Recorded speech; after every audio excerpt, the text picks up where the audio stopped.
Bago natin siya i-dryer, ipapakita ko muna sa inyo yung kanyang moisture content. Ka-Formilla, ito na ang ating pang-MC.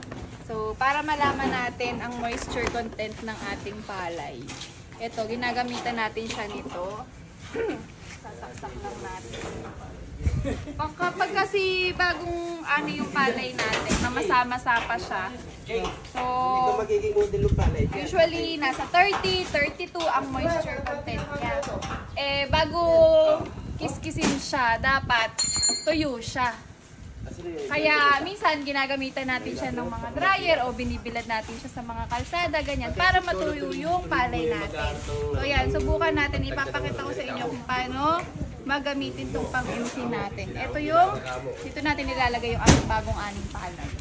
So yan, ito yung mga palay natin, ito dryer na natin siya. Bago natin siya i-dryer, ipapakita ko muna sa inyo yung kanyang moisture content. Pagkatapos, ipapakita ko natin kung ano na yung magiging resulta ng kanyang MC.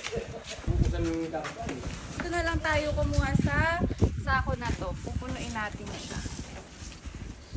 Yan. Yan. Dami pa siyang mga damo-damo. Yan, punuin natin siya. Yan o. Ang kasya dito sa dryer natin ay mga 100 kabal.